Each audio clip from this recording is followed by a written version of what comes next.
Hello class 8। I am Rashmi Vishwakarma and this is your Hindi class. आज हम व्याकरण वाटिका का सेकंड चैप्टर स्टडी करेंगे। इसका शीर्षक है वर्ण व्यवस्था।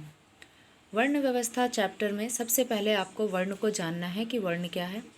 तो जैसा कि आपको पता है कि भाषा की सबसे छोटी इकाई जो है वो ध्वनि कहलाती है। ध्वनियों के टुकड़े नहीं हो सकते और इन्हीं ध्वनियों को लिखने के लिए जिन चिन्हों का प्रयोग करते हैं उन्हीं चिन्हों को हम वर्ण कहते हैं। भाषा की सबसे छोटी इकाई ध्वनि और ध्वनियों के लिखने के लिए जिन चिन्हों का प्रयोग होता है उन्हें हम वर्ण कहते हैं। नेक्स्ट टॉपिक आता है कि वर्णमाला क्या है। वर्णमाला किसे कहते हैं।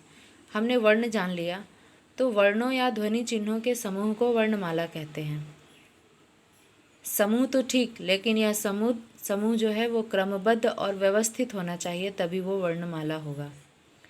इसके बाद वर्णमाला में स्वर तथा व्यंजन दो प्रकार की ध्वनियाँ होती हैं। वर्णमाला जो है वर्णों के दो भेद यहाँ पे बताए जाते हैं, स्वर और व्यंजन। अब हम पढ़ेंगे कि स्वर वर्ण क्या है और इनके भेद क्या हैं।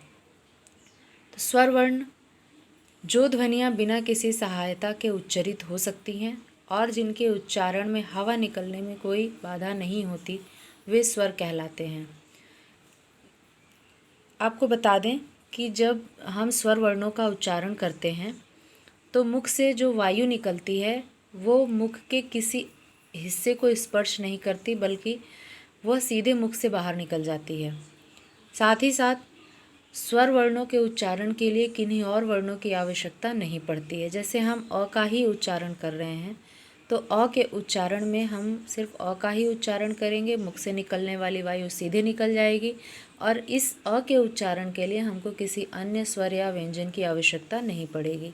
तो ऐसे वर्ण स्वर कहलाते हैं। हम देखते हैं कि हमारी हिंदी भाषा में अन्य भाषाओं के भी शब्द प्रयोग किए जाते हैं। जैसे अंग्रेज़ी का ही देखिए, कॉलेज, डॉक्टर, कॉफ़ी, बॉल, यह जो शब्द हैं इनके ऊपर यह जो चंद्राकार जो मात्रा लगी हुई है, इसे हम इस प्रकार से अ कहते हैं और इसे हम आगत स्वर के रूप में स्वीकार करते हैं।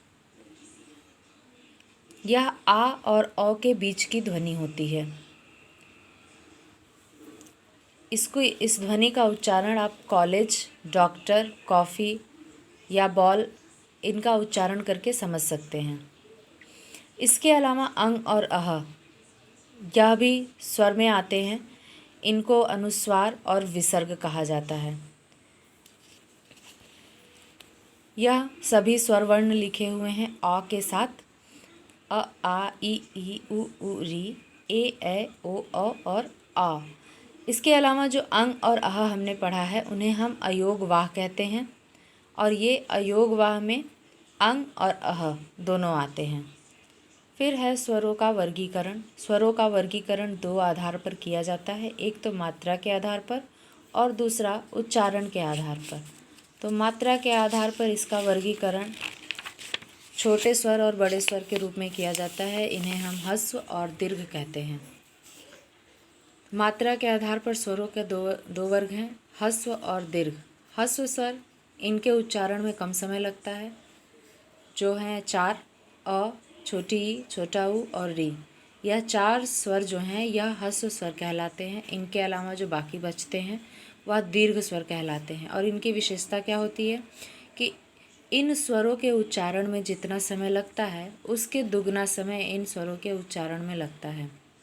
जैसे हम पढ़ते भी हैं अ, आ, ई, उ, ए, ऐसे करके जब हम पढ़ते हैं तो हम यह देखते हैं कि इन स्वरों से दुगना समय इन स्वरों के उच्चारण में लगता है। इसलिए यह दीर्घ स्वर कहे जाते हैं और ये ह्रस्व स्वर या छोटे स्वर कहे जाते हैं। एक होता है प्लुत स्वर। हिंदी में खैर अब इसका प्रयोग नहीं होता है, लेकिन यह जिन स्वरों के उच्चारण में ह्रस्व स्वर से 3 गुना समय लगता है उन्हें हम प्लुत स्वर कहते हैं। जैसे ये ओम लिखा हुआ है, लेकिन अब हिंदी में इसका कोई विशेष प्रयोग नहीं है। नेक्स्ट पॉइंट है कि उच्चारण के आधार पर स्वरों का वर्गीकरण। उच्चारण के आधार पर स्वरों का वर्गीकरण भी दो प्रकार का होता है। इसमें पहला है निरानुनासिक और दूसरा है सानुनासिक। निरानुनासिक में इन स्वरों के उच्चारण में हवा केवल मुख से निकलती है और सानुनासिक में इन स्वरों के उच्चारण करते समय हवा नाक और मुख दोनों से निकलती है। इसको एक्सप्लेन करने से अच्छा है कि आप इसका उच्चारण करके देखिए। जैसे है अ, आ, ई। अब हम इन जब 4 वर्णों का उच्चारण कर रहे हैं तो हमको देख रहे हैं कि हमारे मुख से जो वायु निकल रही है वो सीधे निकल जा रही है, मुख से ही निकल रही है। जबकि हम इसका उच्चारण जब करेंगे आ, ई, ऊ, ऐसे जब हम उच्चारण करेंगे तो हमको साफ समझ में आएगा कि जो मुख से वायु निकलने वाली होती है वो मुख से भी निकलती है और नाक से भी निकल रही है।